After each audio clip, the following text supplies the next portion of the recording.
and interesting to know your perspective. It's not. It's you just trying to create an undertone that Donald Trump is racist, and it's wrong. Yeah. Okay. Listen to what Candace is saying. Listen, no. I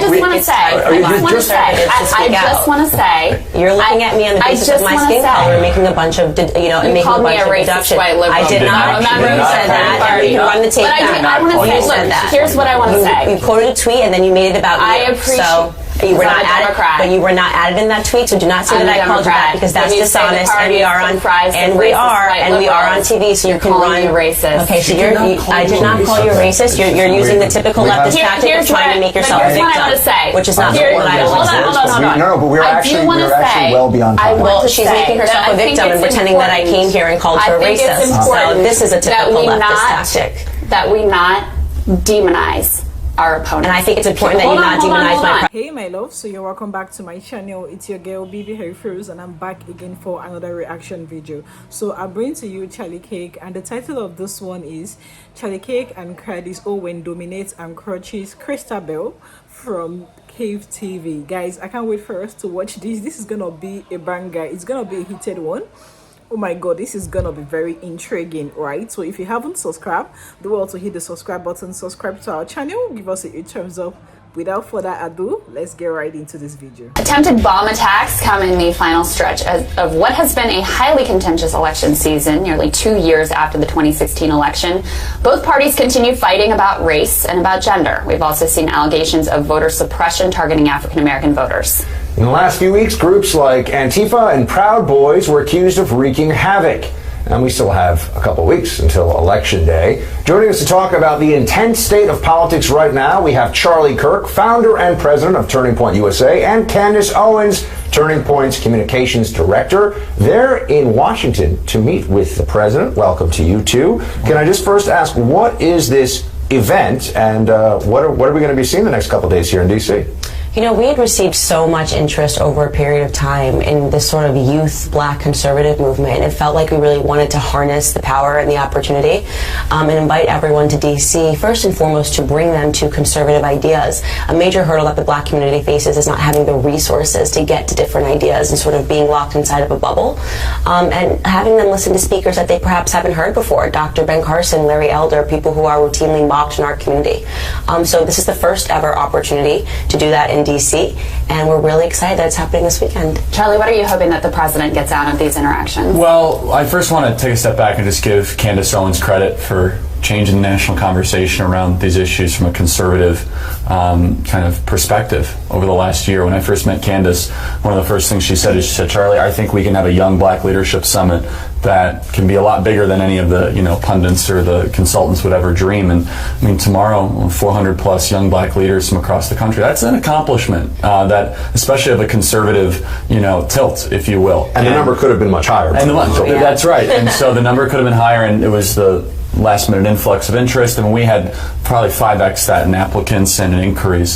But what Candace Owens and our urban engagement director Brandon Tatum have done at Turning Point USA to really garner more interest amongst the black community for conservative values, I think it's worth having the conversation, and it's something that, given all the recent news and attention around these issues, I think is something that will be quite interesting tomorrow. Candace, there's obviously a bit of skepticism. As long as I've been in the game of conservative politics, as long as I've been a conservative, which is probably about sophomore year of high school, there have been conversations about how do conservatives win over more of the black community.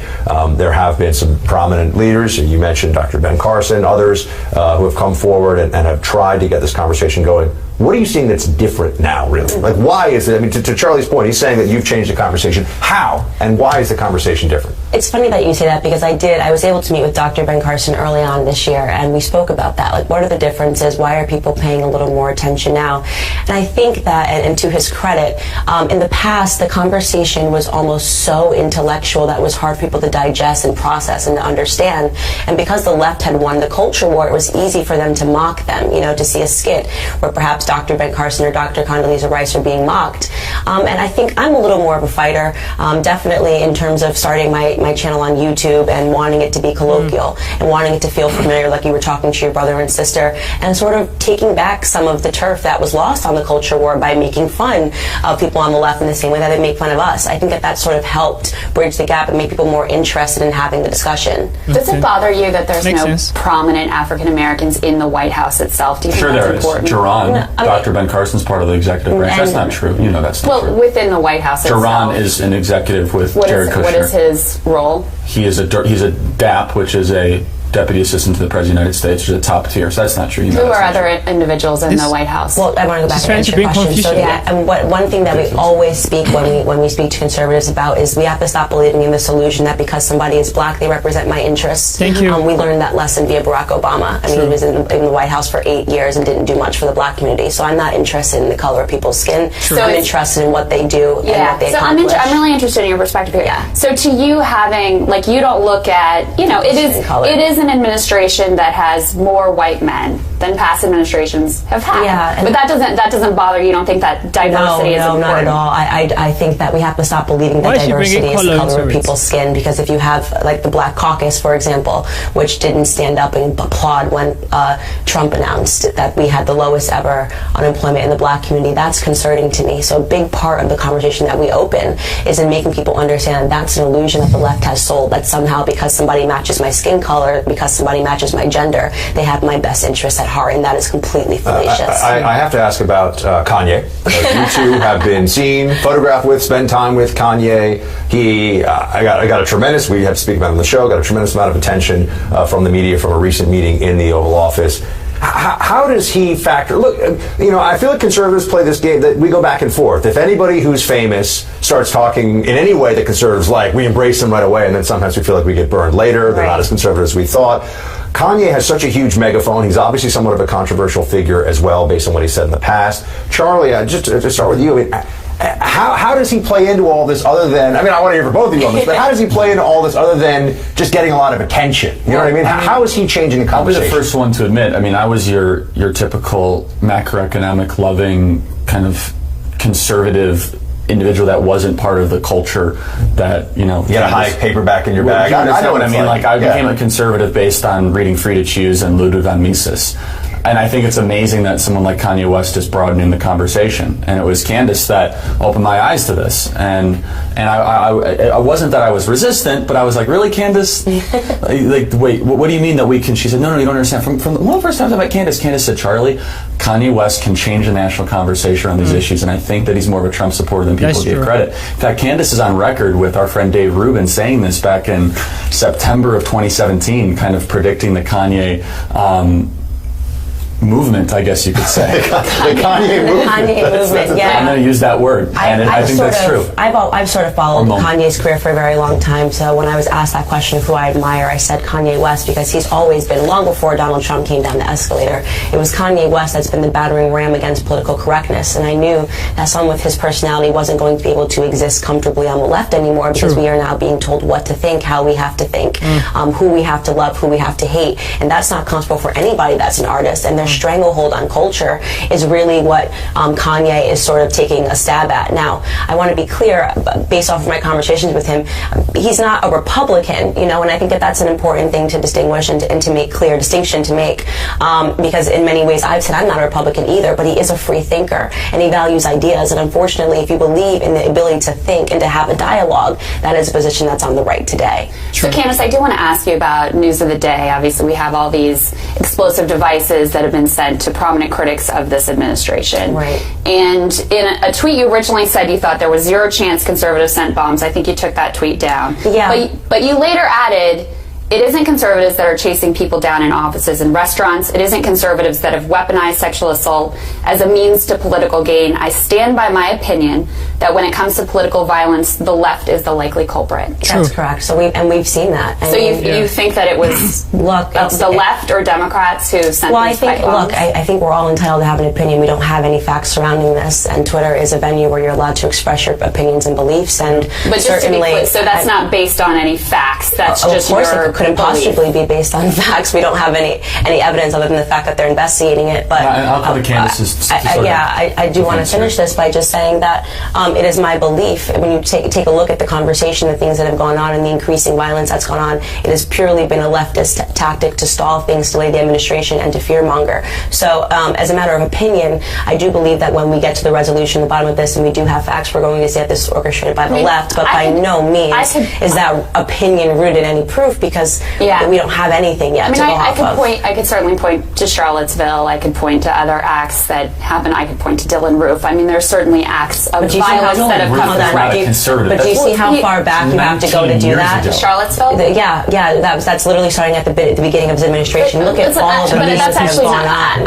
I don't want to have this debate, because ugliness can come from both sides. No, I'm just saying that you brought it up. But I do want to ask you, though. Just answering the question. I mean, you've got a big platform. I do. Right?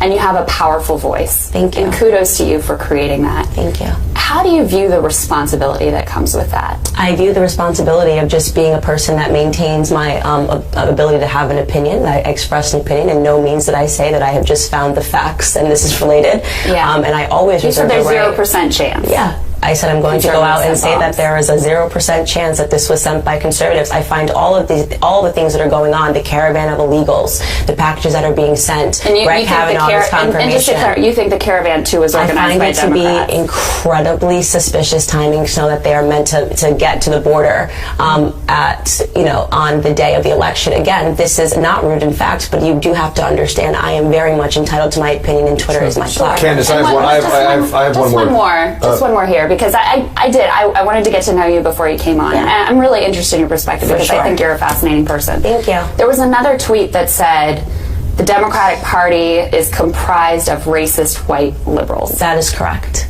Am I a racist white liberal? Well, let's go back and let's say, I will say this, that many people in the party are not aware of their own racism. Let's go back to an early part of this conversation where you said to me, are you concerned about the color in the White House? Yeah. Why would you ask me that question?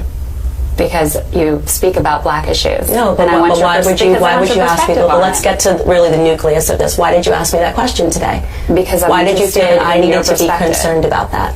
Because you're bringing a whole group of young African American leaders to the White House. Okay, so this is something that I talk about often, is that in many ways white liberals don't realize that you put on that the racism and the conversations that we have. So you're saying I'm a racist? You haven't let me finish my statement. You keep cutting me off. Go ahead. Okay, the emphasis that you place is always on having a discussion about race. Okay, you guys are insistent on having a conversation about race and telling us that we should see, and implying that we should see race everywhere, and I don't agree with that. Yeah. If you don't look at me according to the color of my skin, you would simply ask me how I thought that Trump was doing as a president. But instead, you try to drum up a conversation that's surrounded by race by asking me, are there enough black people in the White House? You're bringing a whole group of young black leaders to the White House. Color, I don't. That's something that's important to you. But why are you talking about? Then why make it that you're going to bring young black leaders to the White House? I mean, this is sort of absurd. Because the media, this is absurd. You're bringing this group to the White House. It's not absurd. I'm making perfect sense. I just want to be clear. Yeah, I'm trying to be extremely clear. I know. Bringing the black conservatives to the White House. But you view me as a racist white I think liberal. that you're not. First off, you put those words in my mouth, and you keep saying it. So I'm not. I said that the Democrat Party is comprised of racist white liberals. Is every person in the party racist? No, but you're not aware of the fact that you put these racist tones out into the media. This is why we have to bring the black conservatives to the president, because you create a narrative when you're on TV like you did today. I'm going to have you on radio later, because I have questions for you as well. But we actually have to get out of the segment now. Do you think that language is helpful, though? I mean, just in terms of the national conversation. Well, I could ask you, do you think it's helpful to ask me, just because I'm a black woman, if I'm comfortable with the amount of color that's on the administration? Do you think that that's helpful? I think it's helpful and interesting to... You guys, there's nothing you want to tell me. Krystal is a racist. I mean, it's pretty obvious that she is a racist. I don't know. Most times I try to imagine people's mentality, and I try to think through. Do people actually listen to themselves before they speak? That is what I'm trying to fathom, because right here in this video, during the conversation with Charlie Cake and Candace Owens, with that Krystal woman, she was trying to play the victim role. It was pretty obvious that she was trying to play the victim role. At a point she was talking about skin color, and nobody mentioned skin color. Then tell me, who is the racist? She's the one. It's pretty obvious. It's very clear. I don't know. She was talking about skin color. Nobody talked about skin color. She brought about the idea of skin color. You know, the problem about this racism and this racist of a thing, it's really eating deep into the fabric of this world and so the nation as a whole. I'm telling you, I don't know how. I'm actually trying to fathom how this racism can stop. Now, I noticed that her main aim was to embarrass Candace Owens on the live TV. It was pretty obvious she wanted to embarrass Candace Owens on live TV. But like, trust me, she doesn't want to embarrass her. She want to embarrass herself. Because anyone who is wise intellectually, anyone that has a high level of reasoning and, you know, a sound mind should know that Krystal herself is the racist. A very big kudos to Candace Owens. She was trying to control herself. Like, it takes someone who has self-control to be able to stand the test of time. While Krystal was talking and blabbing and ranting, Candace Owens was trying to control herself. She was trying to comport herself. But at some point, she was like, everyone in the White House are white. See, guys, she said a whole lot, right? But then, truth be told, she is the racist here. My problem with left-wing people is that they always like to play the victim role. They don't want to call a spade a spade. They always try to beat around the bush, right? But thank you so much for watching. If you have any comments in the comment section below, kindly drop it down. Hear your views. I see you guys' engagements and love. Thank you so much. I heart you guys so much, and don't forget to subscribe, turn on the notification bell, and I'll see you in my next video.